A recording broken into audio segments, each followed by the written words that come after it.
Bonjour et merci infiniment de vous recevoir chez vous. Rencontre et un nouveau numéro, l'émission hebdomadaire qui passe au crible de l'actualité chaque fin de semaine sur l'état de santé. Ce jour encore, nous allons parler de littérature, mais de pas n'importe quelle littérature, de littérature engagée, avec l'apparition de cet ouvrage intitulé Discours à ma génération, écrit par un compatriote togolais, Michel Quinville, sociologue et consultant vivant aux États-Unis. Et chaque fois qu'il est en vacances, il revient au pays pour réfléchir sur les mots qui minent le continent africain et surtout notre pays, le Togo. Dans cette parution, Discours à ma génération, eh bien, il fait un certain nombre de constats à propos de tout ce qui freine le développement et le décollage du continent africain. Il le reçoit pour vous sur ce plateau pour décortiquer, pour approfondir cet essai qu'il a fait paraître depuis 2006. Merci de cette invitation, Michel Quinville. Merci, M. Wilson. Et c'est un plaisir pour moi d'être avec vous pour parler de cet ouvrage que je juge très important. Oui. C'est cela. Alors, Discours à ma génération, sous-titre La destinée du continent africain. Eh bien, première question, qu'est-ce qui vous a poussé à écrire, n'est-ce pas, à réfléchir sur la destinée de votre continent, du continent africain? Bon, en fait, ce qui m'a poussé à écrire, c'est une série de constats.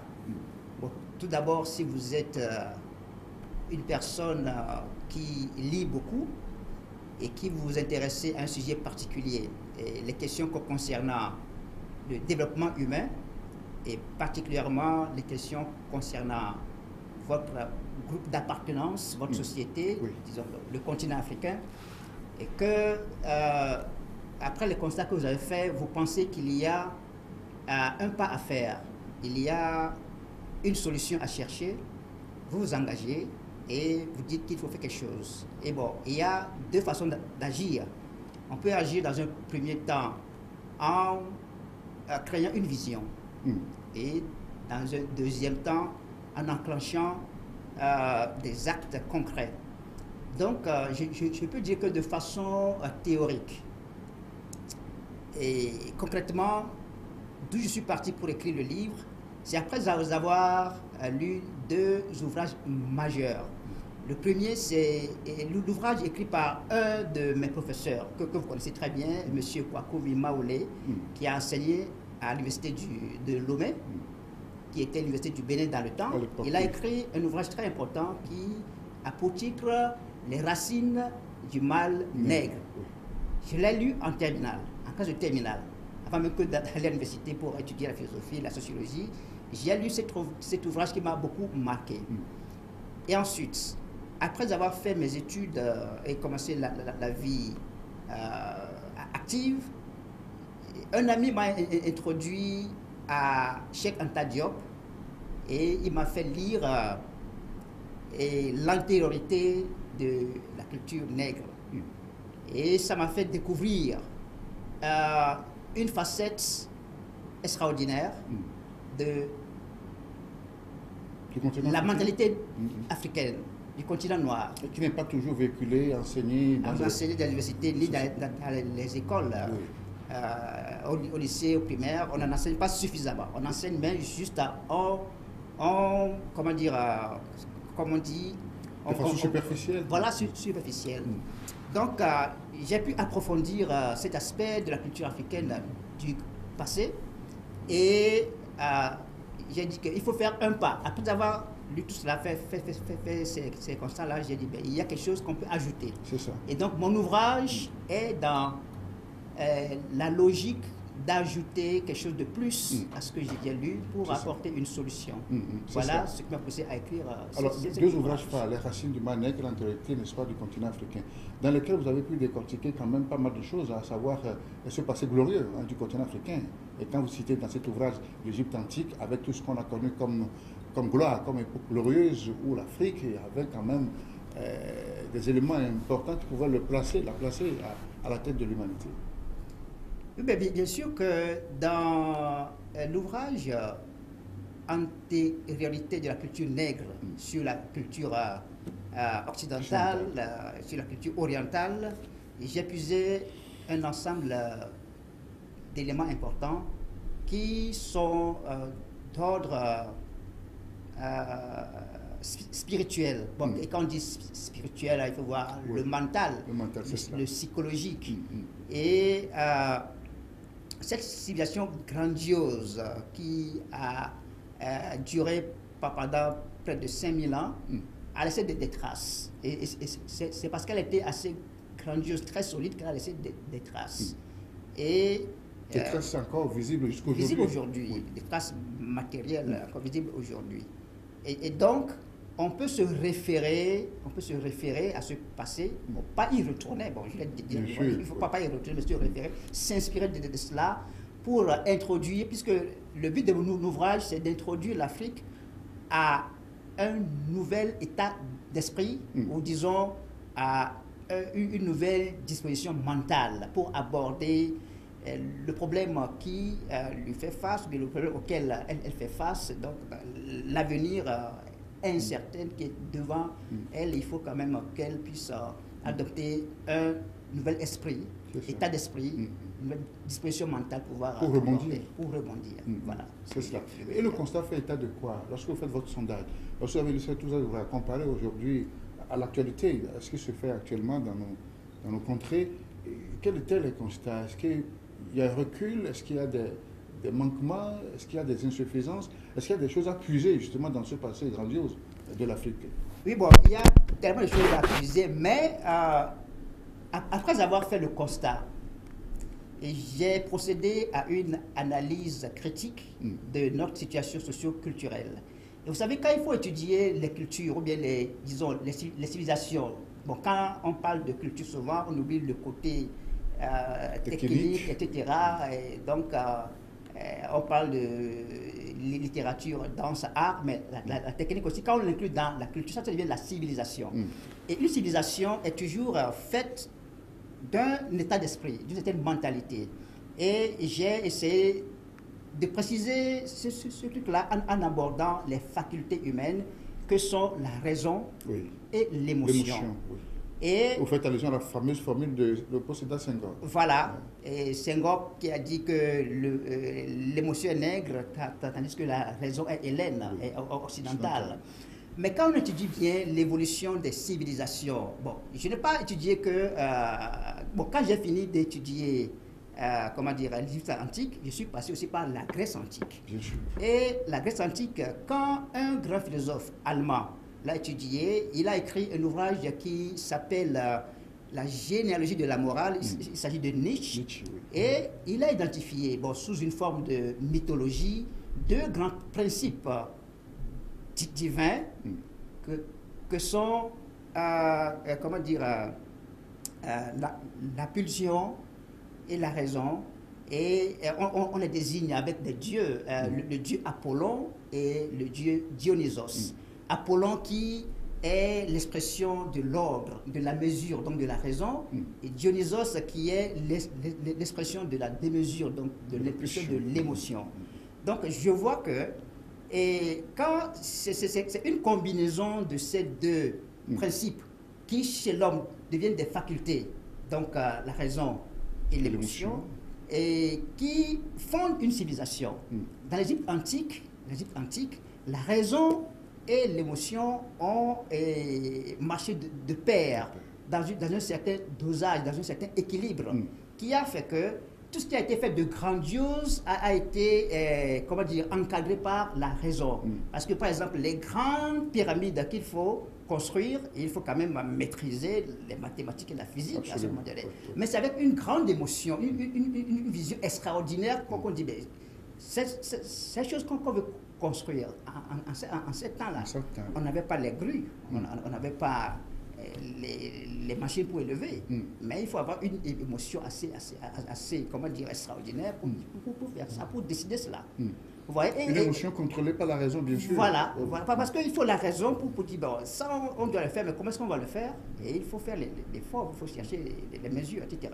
Donc, c'est ça. Mais aujourd'hui, en Afrique, la raison et l'émotion n'arrivent plus à s'équilibrer. Disons que sur les 2000 ans, les 2000 dernières années, les 2 derniers millénaires, l'Afrique est restée dans une sorte de dominance de l'émotion sur la raison. La raison existe, mais elle se laisse dominer par... Et ça ne conduit pas au développement, c'est ça? Pas du tout. C'est ça, oui. C'est-à-dire, ça conduit au développement, mais dans un rythme très lent. C'est très lent. Quand l'émotion est en avant et que la raison reste en arrière. Vous voyez, donc il faut un certain dosage. Et c'est à ce dosage que moi, j'appelle actuellement. Et il faut que l'Afrique arrive à faire avancer, équilibrer de façon que la raison soit en avance, mais que l'émotion aussi accompagne pour qu'on puisse avancer de façon beaucoup plus rapide vers un avenir meilleur. Ok. Alors, Michel Quinvier, mon invité, nous parlons de l'Afrique, sa destinée, bien sûr, dans cet ouvrage, Discours à ma génération, la destinée du continent africain. Merci. Donc, alors, votre ouvrage, le titre, c'est clair, Discours à ma génération. Vous adressez à quelle génération? Bon, quand je dis ma génération, ça veut dire que je suis inclus dedans. Oui. Bon, je suis de la génération 60. Je suis né dans les années 60. Donc, les années 60, tous ceux qui sont nés en cette période n'ont pas vu l'Afrique en situation de combat politique. Nous sommes venus après les indépendances. Bien sûr. Et c'est l'histoire à l'école, ce sont les ouvrages, bien sûr, ce que nos parents nous ont dit de ce qu'ils ont vécu, qui nous est resté dans l'esprit. Donc, on n'a pas vécu, on n'a pas expérimenté cela. Donc, il faut que maintenant, parce que la situation de marche ou de la lutte vers l'indépendance est une situation de combat, est une situation d'adversité face à l'étranger. Nos parents l'ont vécu, ils l'ont fait, ils l'ont obtenu. Mais nous, on nous l'a raconté. Mais maintenant, aujourd'hui, il y a une certaine adversité à laquelle nous faisons face, mais qui est diffuse. Quand on parle de la France-Afrique, quand on parle du néocolonialisme, c'est diffus, on ne sait pas la réalité de la chose, mais on vous contrôle quand même, de façon indirecte, on vous contrôle. Alors que la lutte pour les indépendances, c'est une lutte concrète. C'était concret, les étrangers étaient là, ils étaient installés chez vous, ils vous dominaient, ils vous donnaient des ordres, ils vous massacraient, ils vous exploitaient, ils étaient vos patrons. Maintenant qu'ils sont partis, mais bon, vous ne les voyez plus, mais vous êtes toujours dominés. Donc nous, bon, nous sommes dominés, mais on ne voit pas la domination. Donc il faut étudier, il faut être renseigné, il faut s'informer pour savoir dans quel état nous sommes. Donc c'est cette génération-là à qui j'adresse l'ouvrage, pour qu'elle puisse prendre conscience, et une fois que la conscience est prise, pour qu'elle se décide à mener un combat. Un combat sans merci. Et d'ailleurs, à quelques endroits de l'ouvrage, quelques chapitres sont intitulés « Les voies de guerre ». Voilà. Normalement, l'ouvrage, quand je l'ai introduit à l'éditeur, le titre était Les voies de guerre. Mais l'éditeur, pour des questions de communication, bien de terminologie appropriée, ou bien de politiquement correcte, a changé en destinée de l'Afrique. Sinon, c'était les voies de guerre. Nous sommes réellement en une situation de guerre. Une vraie forme de guerre qui ne dit pas son nom. Cela. Une guerre qui ne dit pas son nom. Ouais. Alors, une guerre pour gagner quoi? Pour conquérir quoi? Pour aller où? Avec qui, justement, cette guerre? Avec qui on l'a fait? Bon, en fait, cette guerre, quand j'ai énuméré les ennemis auxquels nous faisons face, il y a nous-mêmes d'abord. L'Afrique, disons bien, l'esprit africain lui-même est l'un des ennemis à combattre. Il nous faut vaincre d'abord. Et il y a une diction indienne qui dit que celui qui arrive à se maîtriser, à se vaincre lui-même, peut vaincre 1000 autres personnes. Donc il faut nous vaincre d'abord. Le combat, c'est contre nous-mêmes d'abord. Nous-mêmes d'abord, parce que nous avons des défauts. Nous avons des défauts. Et par exemple, disons qu'aujourd'hui, l'Africain a cette tendance à se contenter du petit bonheur, en général. Pas tout le monde, hein. Quand on parle du général, il y a quand même des exceptions. Oui. En général, on se contente du petit bonheur. Et quand on est fonctionnaire dans une administration, l'essentiel pour nous, c'est que le salaire soit assuré à la fin du mois. Quand tu te lèves le matin, tu te pointes au bureau. Tu fais ton petit job. Tu fais le minimum qu'il faut.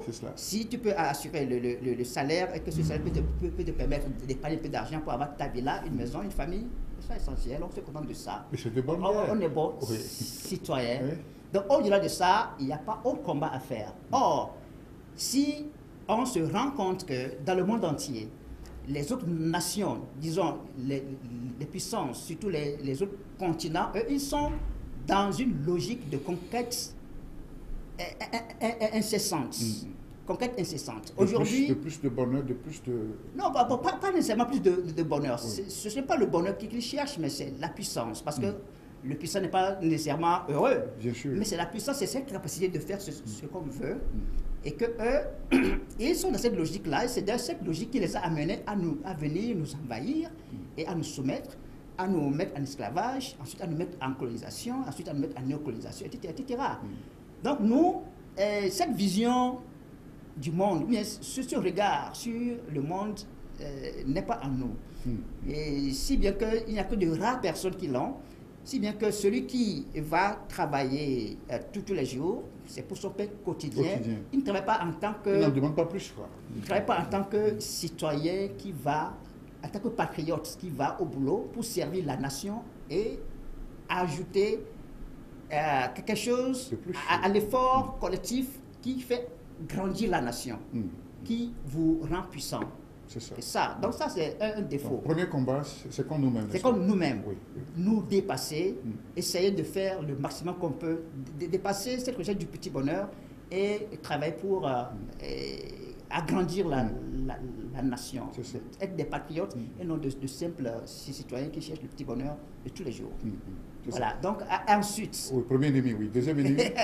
Le deuxième ennemi, c'est le courant mercantiliste mondial, ce qu'on appelle aujourd'hui la mondialisation. Donc c'est une vague énorme qui envahit tout le monde et que cette vague provient des pays occidentaux qui ont les moyens suffisants pour produire à bon coût des objets de consommation et qu'ils envoient chez nous, et comme nous, on paye cher, donc les profits retournent chez eux, tandis que les matières premières que nous avons chez nous, c'est eux qui fixent les prix et les ramassent pour aller chez eux. Donc cette mondialisation-là, elle s'impose à nous parce que nos pays, nos politiques, ils signent des traités, des conventions sur le plan international qui les lient.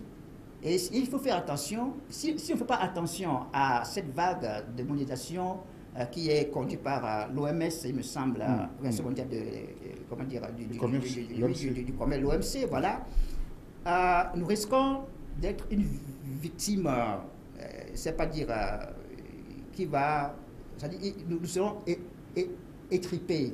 Notre État sera un État lamentable si nous n'arrivons pas à combattre ce mouvement mondialiste-là. Est-ce qu'on peut être en marge de ce mouvement mondialiste?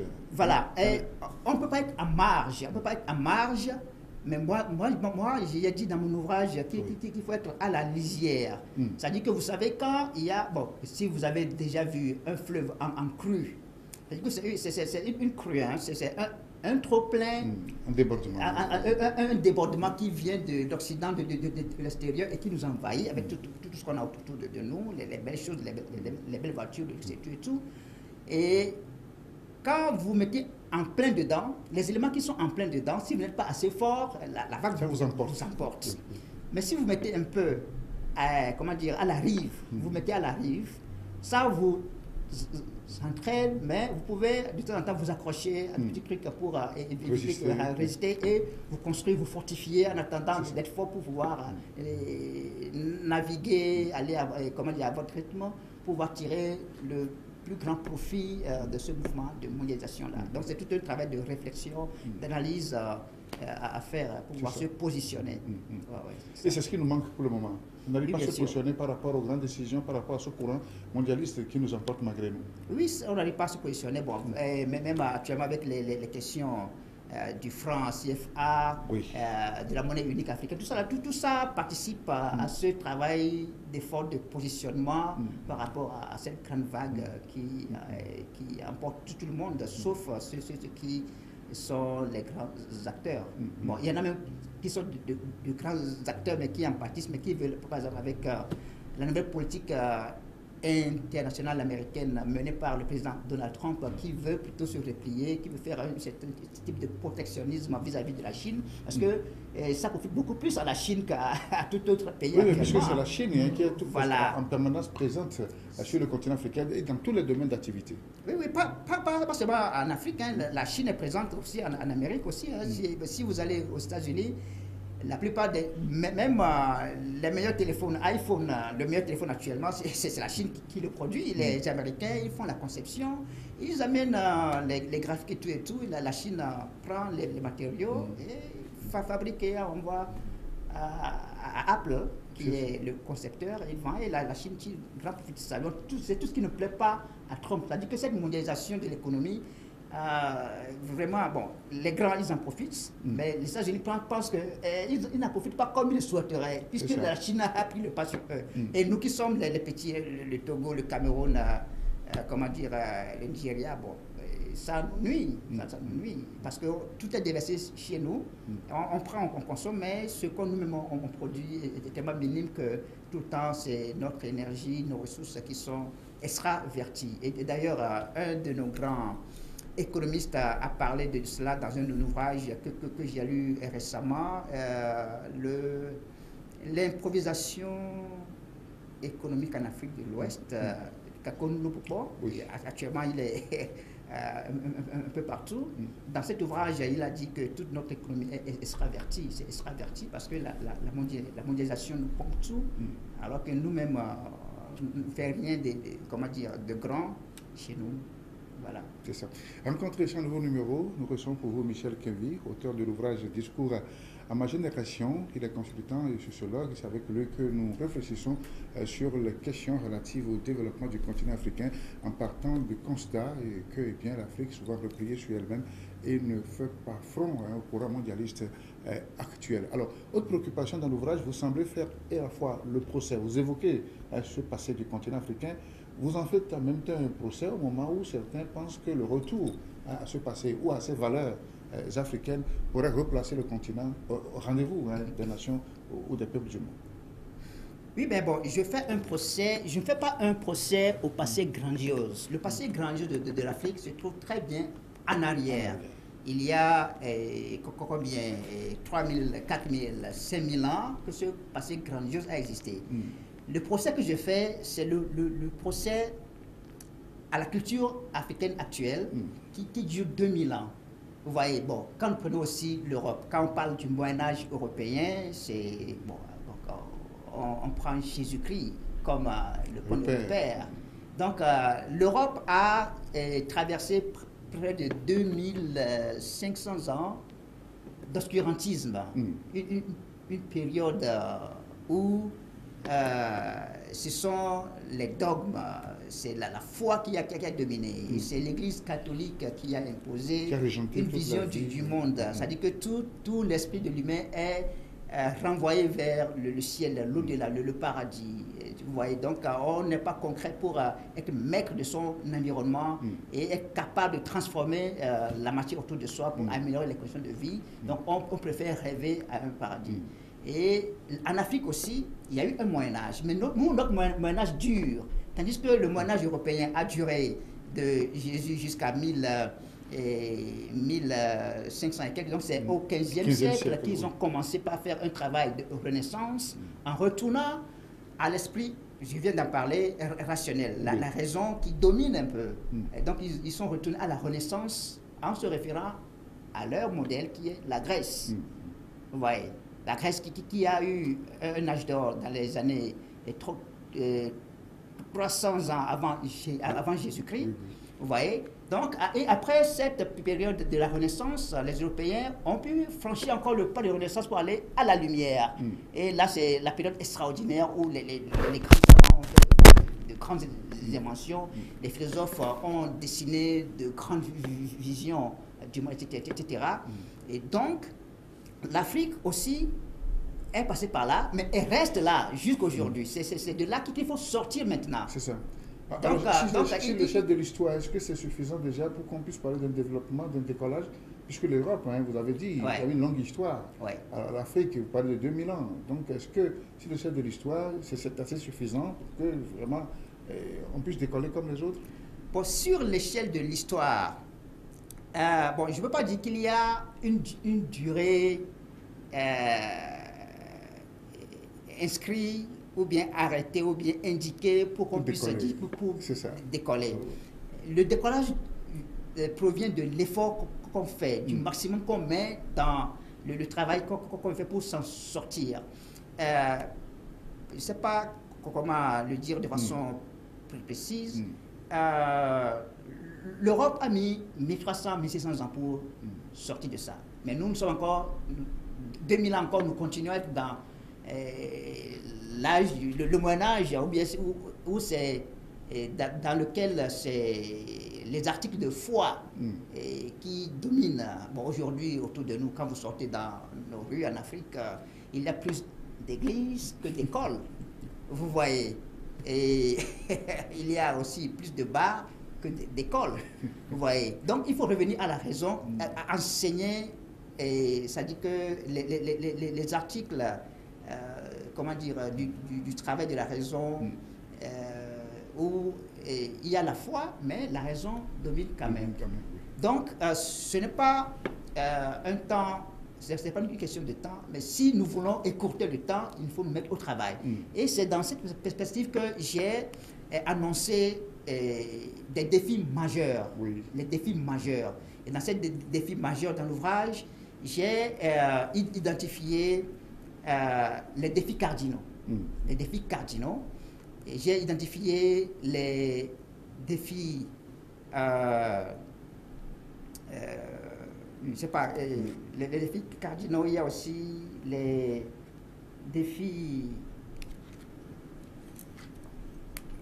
générateurs, il y a les défis générateurs, et puis il y a les défis moteurs.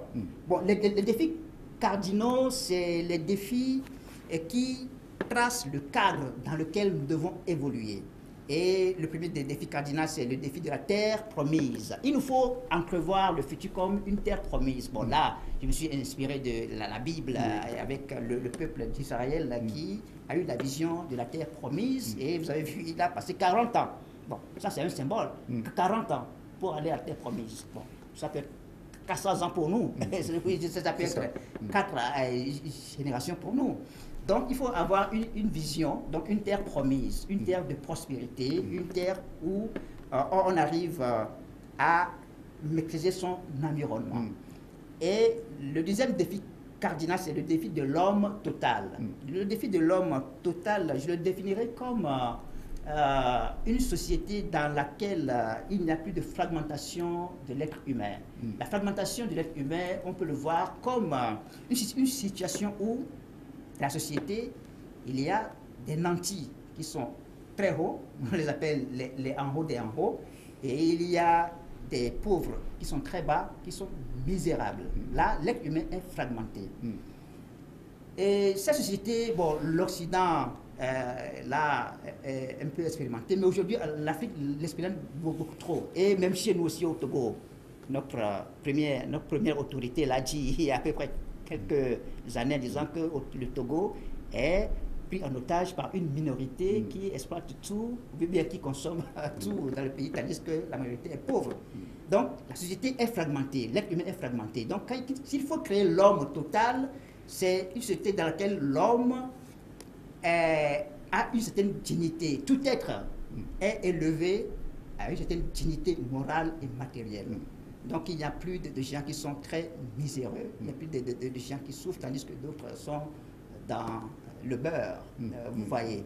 Donc, ça, c'est le défi de l'homme total. Et les sociétés qui arrivent à réaliser ce but aujourd'hui, ce sont les sociétés de l'Europe du Nord, les pays scandinaves. Quand vous prenez le Danemark, la Suède, et puis le troisième, là, c'est la Finlande.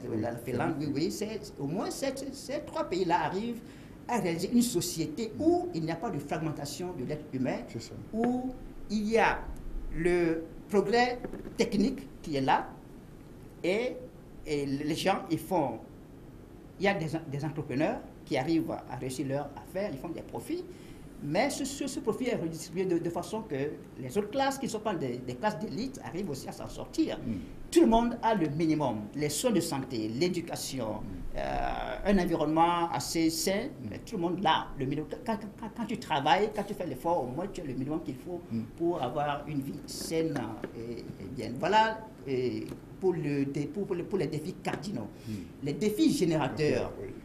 Le premier défi générateur que j'ai pu identifier, c'est le défi de l'élite ingénieuse. Il faut une élite ingénieuse. Et cette élite ingénieuse se différencie de l'élite actuelle que connaît l'Afrique. L'élite actuelle que connaît l'Afrique est une élite que je dirais anonyme, ou bien une élite qui ne fait que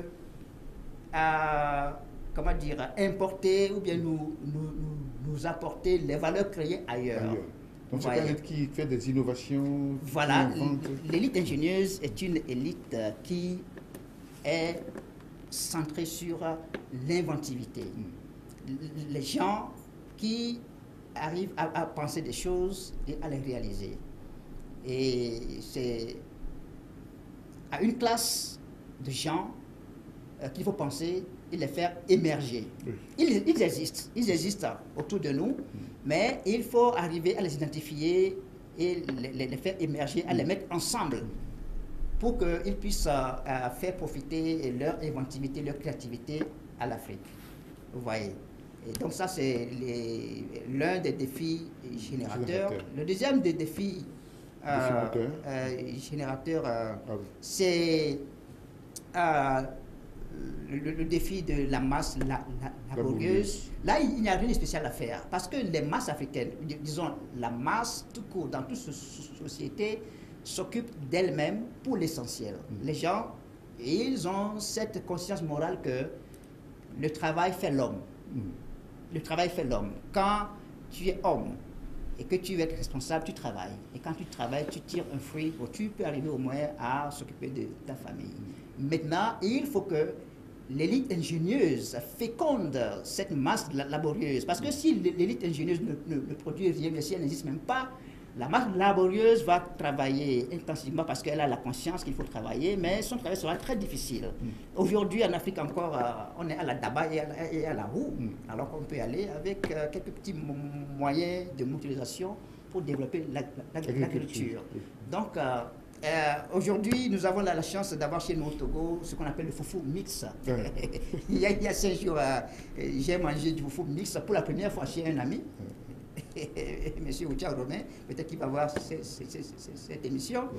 Ça commence. Ça c'est du génie. Bon, ça, c'est pas extraordinaire, mais c'est un peu du génie. C'est-à-dire qu'on a adapté cette machine-là, que le moulinex que les gens utilisent ailleurs pour faire leur gâteau, leur pâte, on l'a adapté ici pour faire notre foufou. Tu vois. Donc, c'est bien que ça enlève ce travail astreignant qui consiste à faire du muscle pour piler du foufou, tu vois. Donc, il y a d'autres domaines. Donc, il faut une élite ingénieuse à mettre ensemble pour qu'ils puissent penser des solutions et qui va se différer de cette élite qui se contente seulement du confort, du gros salaire, des grosses voitures, etc. Donc, je distingue cette élite ingénieuse qui doit être en couple avec la masse laborieuse pour faire le travail. Ça, c'est le défi générateur sur lequel il faut travailler. Et il y a aussi les défis moteurs. Pour les défis moteurs, j'ai identifié le défi du feu. Le défi du feu. Vous savez, quand vous étudiez la philosophie, et on vous dit qu'il y a, pas la philosophie moderne, mais disons... l'Antiquité, oui. Voilà, l'Antiquité. On vous dit qu'il y a trois matières. Il y a le feu, l'eau et puis l'air. Et le feu chez nous aussi, est considéré comme un élément très principal dans la vie. Dans la force vitale provient du feu. Bon, souvent, l'eau, on dit l'eau est la source de vie, mais le feu domine. Et le défi du feu est quand... Dans nos langues ici, bon, vous allez me permettre la parenthèse, et quand on envoie des sorts à quelqu'un dans la langue éve ou dans la langue mina, on dit Oduzo amer, le feu.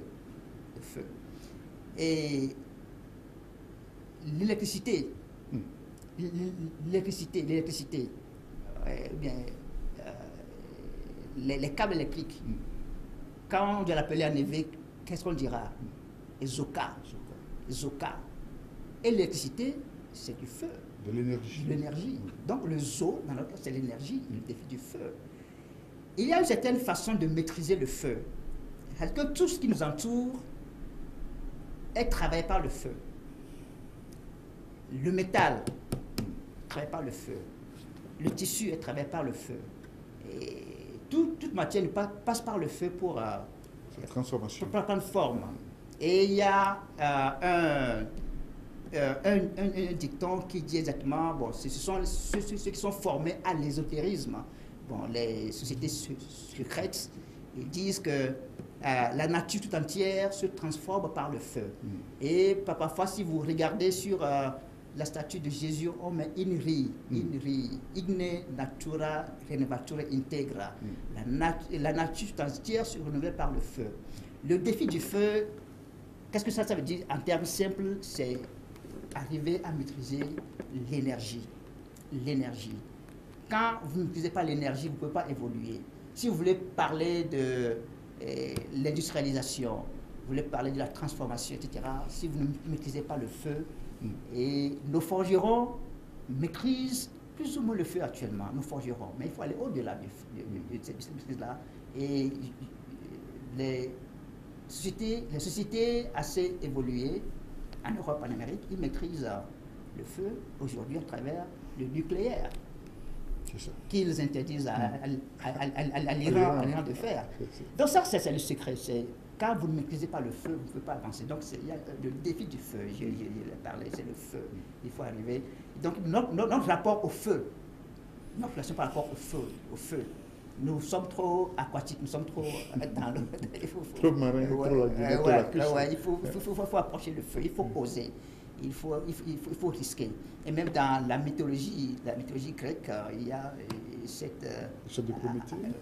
Voilà, de Prométhée qui a amené le feu aux humains. Et même dans la Bible, quand on parle de Satan, de Lucifer, on dit que Luce, c'est le feu. Et Satan apporte le feu, il apporte la connaissance aux humains. C'est le feu. Donc, il nous faut adopter une nouvelle attitude par rapport au feu. Voilà. C'est ça. Ouais. Alors, le dernier défi générateur, c'est le défi de la symphonie. La symphonie concordante, ça parle de la politique, non? Maintenant, c'est plus la technique. La symphonie, c'est arriver à mettre ensemble les divers éléments épars dans la société et les arranger et à les mettre en mouvement. Et c'est ce qui manque à nos politiques aujourd'hui. Les politiciens africains n'arrivent pas à jouer ce rôle de la symphonie. Et il faut regarder un orchestre classique en train de jouer. Les instruments, il y a au moins une vingtaine d'instruments. Et quand le directeur d'orchestre est devant, il sait quel instrument doit résonner à telle seconde et il donne des indications. Donc, il faut que nous entrons dans cette phase de symphonie concordante. Et c'est un travail de leadership. À ce niveau-là, c'est le leadership politique qui est touché par cet aspect de l'ouvrage. Alors, on va évoluer peut-être vers la fin de l'examen de l'ouvrage.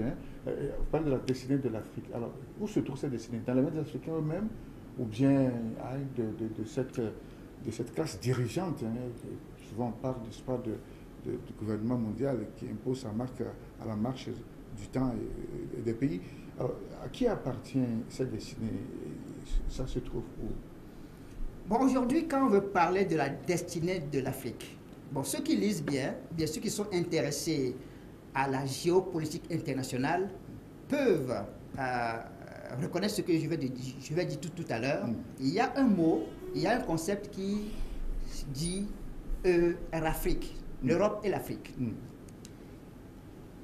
Et ce concept est né depuis 1928. Et ce sont les Européens qui l'ont créé, parce que pour les Européens, l'Afrique ne peut pas être maître de lui-même, c'est l'Europe qui doit attacher l'Afrique à elle pour faire leur Afrique. Et si vous voulez, bon, je peux indiquer un ouvrage qui parle de ça. L'auteur, ça s'appelle Max, MAX, Léniguer-Goumaz, Max Léniguer-Goumaz, il a écrit un ouvrage là-dessus, l'Afrique, utopie ou réalité. Il faut lire cet ouvrage, vous verrez comment la chose est planifiée. Donc l'avenir de l'Afrique est déjà planifié par l'Europe. L'Europe veut créer cette Eurafrique-là, et la France-Afrique n'est qu'une partie de cette Eurafrique-là. Et vous voyez aujourd'hui, dans nos pays, il y a les représentations de l'Union européenne. Il n'y a pas une ambassade de l'Union africaine en France. C'est ça. Il n'y a pas une représentation de l'Union africaine existe, mais elle n'est pas. Donc, or, chez nous, la représentation l'Europe a déjà pensé à notre place. Bon, maintenant, c'est à nous de briser, ce plan-là pour que nous puissions être maîtres de notre destinée. Comment être maître de notre destinée? C'est être dans l'état d'esprit dont je parlais. C'est-à-dire que ce nouvel état d'esprit qui fait que la raison arrive à encadrer l'émotion pour qu'on puisse faire le combat qu'il faut.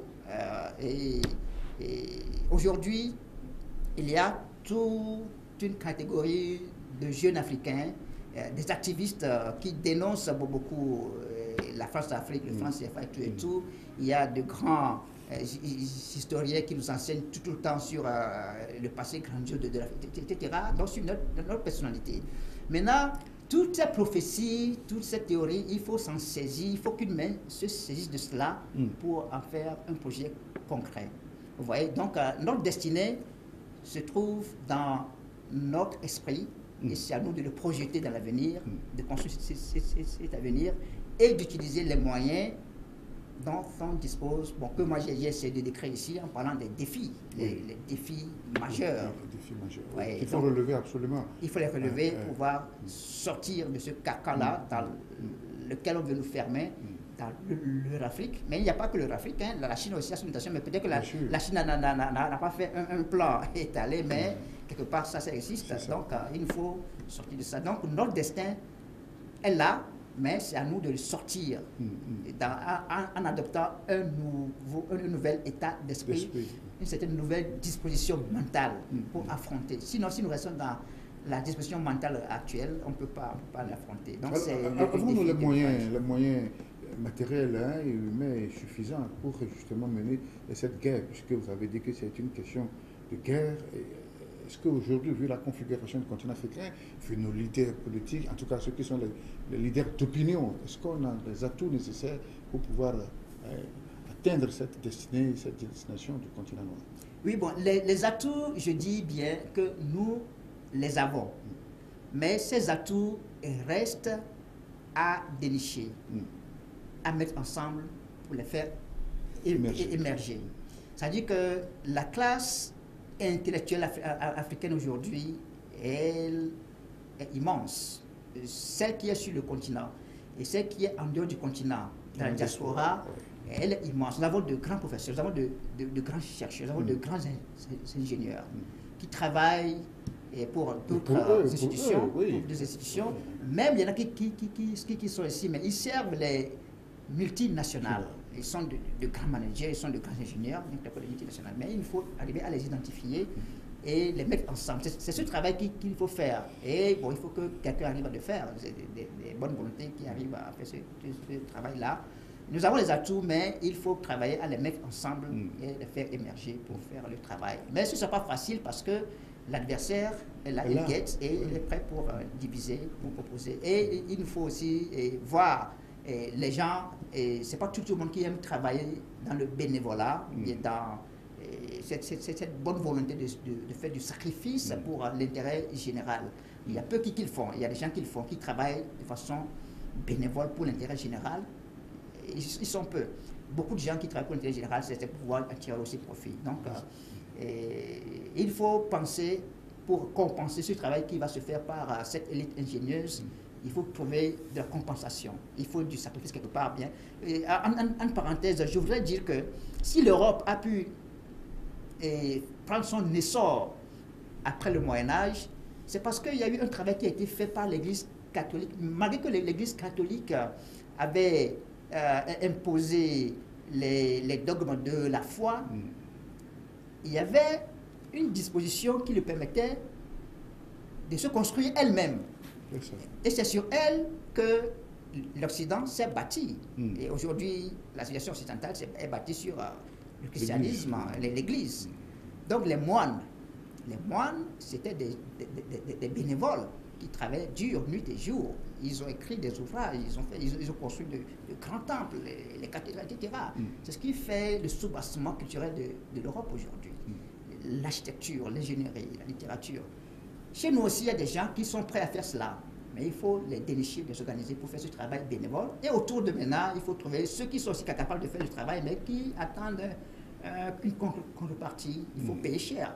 Aujourd'hui, nous faisons venir chez nous ici des coopérants qui sont payés des dizaines de millions par le mois par rapport aux nationaux. Mais il faut aussi aujourd'hui qu'on fasse venir des nationaux, même si c'est des Africains qualifiés, il faut penser à leur payer le plus cher, parce qu'il y a des gens qui sont comme ça, et ils sont prêts à travailler, à créer des choses extraordinaires, mais ils attendent un retour. Il faut le retour, et ça va nous aider aussi à avancer. Alors ce débat, on va changer rapidement de sujet. Alors, vous parlez d'un pays, le Togo, on ne peut pas parler du continent africain en silence sur ce qui se passe chez nous. Vous avez eu le temps d'observer depuis la diaspora tout ce mouvement qui a commencé depuis 2017. Quelle étude vous en faites là-bas quand vous rencontrez? On sait que la diaspora est très active dans ses revendications, dans ses manifestations. Et quelle étude vous en faites quand vous observez la vie politique ces dernières années, de 90 jusqu'à aujourd'hui? Bon, disons que s'il faut parler de la façon dont la diaspora lit l'actualité politique au Togo, bon, on ne peut pas parler depuis 90. Tu sais, la diaspora togolaise, elle est relativement jeune. C'est à partir des années 95 que les gens commençaient par partir.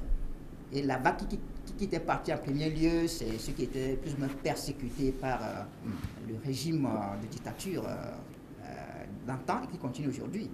Donc la diaspora, elle est jeune et elle n'a pas encore une assise solide et large dans les pays d'accueil. Bon, c'est maintenant qu'elle arrive à se structurer et à avancer. Mais je dirais que l'actualité sociopolitique du Togo est beaucoup plus lue dans la diaspora qu'il n'est lue ici. Parce que dans la diaspora, nous avons cette possibilité d'avoir accès facile aux médias. Et bon, aujourd'hui, le média le plus commun, c'est le WhatsApp et puis autres trucs là. Les réseaux sociaux. Les réseaux sociaux, Facebook. Bon, quand on est là-bas, l'accès est facile à tout cela. Mais ici, c'est un peu difficile parce qu'il faut les moyens. Parce que ici, c'est les mégas, il faut payer les mégas au jour le jour, etc. Alors que là-bas, si tu as ton téléphone, c'est illimité. Si bien que nous pouvons ouvrir toutes les vidéos qui viennent sur YouTube, nous pouvons ouvrir toutes les images qui viennent. Donc, on lit beaucoup plus que les gens qui sont ici. On est plus informé de la réalité que les gens qui sont ici eux-mêmes. Si bien que là-bas, on est beaucoup plus excité. Bon, si je dis excité en griffe, ça dit qu'on est beaucoup plus dynamique, ça dit qu'on est beaucoup plus, axé sur l'aspect action directe pour que ça change vite. Si bien que, bon, là, on fait le travail qu'il faut. Les gens... Oui, parce que là-bas, les libertés individuelles sont là. Sont garanties. Personne ne vous interdit de sortir pour manifester. Et vous manifestez, une fois que vous ne gênez pas la circulation, libre à vous de manifester. Donc, on le fait tant qu'on veut, quand on veut. Et bon, ça marche. Voilà. À la réflexion, comment s'en sortir? Puisque il y a tous ces scénarios auxquels on a assisté, ces élections du 20 décembre, ce à quoi on assiste actuellement, ça ne résout pas pour autant de problèmes, n'est-ce pas? Alors, comment s'en sortir? Bon, comment s'en sortir? Bon, ce sera une opinion personnelle. Bien sûr. Parce que, bon, la situation du Togo, elle est complexe. Vous savez, le mal togolais est un mal qui, bon, à mon avis, je dirais, qui est coincé dans trois comment dire, je sais pas. En trois dimensions. À trois dimensions, bien, il y a trois nœuds qui se nouent autour de ça. Bon, le premier nœud, c'est la dimension historique. Et la façon dont la France a géré son contentieux, son malentendu avec le Togo, spécialement le président Sylvanus Olympio. Et donc, cet assassinat Donc, ce fait historique a fait que le Togo est parti sur un très mauvais pied. Et donc, ça, c'est l'aspect historique. Oui. Et le deuxième aspect, c'est là, c'est lié à l'impérialisme. Bon, le deuxième aspect, c'est l'aspect sociopolitique, et bon, qui n'est que la conséquence de la première. C'est-à-dire que le Togo a été administré de façon gauche. Bon, je dis gauche, bon, il faut trouver tous les autres mots pour le qualifier. C'est-à-dire que l'administration publique togolaise et l'armée ont mis un écart très grand en des considérations ethnocentriques. Et ce qu'on appelle ici le tribalisme, il faut le dire. Et d'ailleurs, le Monseigneur Podio l'a déjà dit la dernière fois dans une de ses interviews, qu'il faut corriger cela en voyant les proportions au niveau des tribus, des ethnies, pour voir les qualifications de façon proportionnée, en tenant compte de la population, etc., pour rééquilibrer un peu les choses au niveau de la gestion publique pour que ça puisse marcher. Le troisième aspect, c'est ce que je dirais être moral ou bien culturel, ou bien oui, c'est-à-dire que l'état d'esprit du Togolais lui-même, le Togolais, comme tout Africain, en général, pas tous, mais en général, le Togolais, en général, se contente du petit bonheur. Il ne veut pas prendre trop de risques. Il nourrit une certaine morale hédoniste. Bon, tu peux connaître, tu sais bien ce que c'est que l'hédonisme, les petits plaisirs, la tranquillité, on fait juste minimum, et puis bon, il ne veut pas prendre trop de risques. Cela fait aussi que la dictature qui s'est installée chez nous a pu prospérer tranquillement parce qu'il n'y a pas face à lui, comment dire, des gens très déterminés à en finir avec ça. Donc c'est ce que je vais dire comme les causes. Maintenant, pour s'en sortir, mais il faut agir sur ces causes-là. Et bon, et avec de la bonne volonté, surtout de la bonne volonté, et que chacun mette un peu de l'eau dans son vin. Ou bien du vin dans son eau. D'eau dans son vin. Oui. Voilà, de l'eau dans son vin. Et je pense que 2020, c'est le milestone. Bon, on dit c'est le repère. C'est le repère qu'il faut. Et si on rate 2020, c'était fini. Donc, il faut que le régime prenne ça en compte. Et l'opposition a ses petits défauts, mais en général, l'opposition a raison de réclamer les réformes.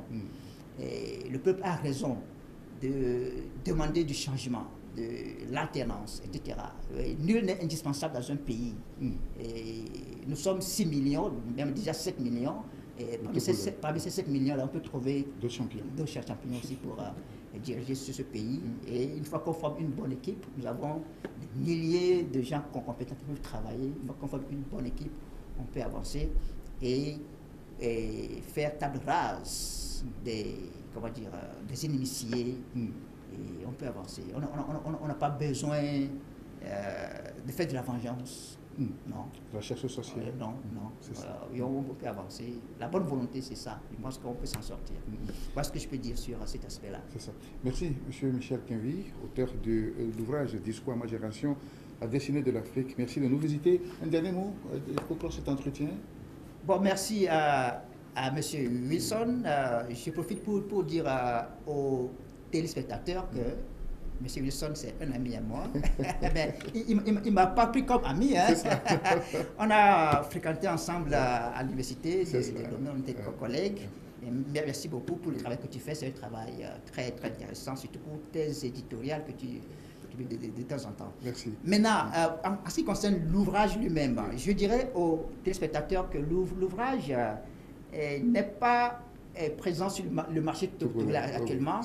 Et quand c'était sorti en 2006, 2007, 2008, 2009, il était listé sur les répertoires des universités Francfort en Allemagne. Francfort est une université exceptionnelle en Allemagne. Il était listé dans le répertoire là-bas. Il était listé à l'université de Lille en France aussi, à l'IUED en Suisse, et aussi à l'université de Stanford en Californie. Donc c'est un ouvrage assez dense. Ceux qui le liront avec patience, qui vont méditer ce qui est dit dedans, peuvent en tirer un grand profit. Bon, vous l'avez lu, vous avez, vous avez, vous, de la matière en tant que spécialiste des sciences sociales et philosophes. Donc, s'il faut le lire, il faut prendre de la patience. Les termes utilisés sont parfois un peu trop, comment dire, élitistes ou bien. Bon, mais quand même, quand on le lit, avec patience et comme médite, on peut en tirer de bonnes choses pour se fortifier et s'engager dans ce combat, dans cette guerre que nous menons à beaucoup d'ennemis. C'est ça, oui. Ouais. Alors, chaque fois, c'est une réflexion sur le continent africain, c'est bienvenu, parce que la question donc, justement de sortir l'Afrique de l'Orient, de sa situation actuelle. Merci à vous, amis téléspectateurs, d'avoir suivi. On peut le télécharger sur Internet. Il y a la version électronique qui est sur Internet. Allez dans Google et mettez le titre, vous verrez. Discours à ma génération, sous-titre La destinée de l'Afrique. Merci à vous d'avoir suivi cette émission. Je vous retrouve la semaine prochaine pour 2 réflexions. Au revoir et à très bientôt.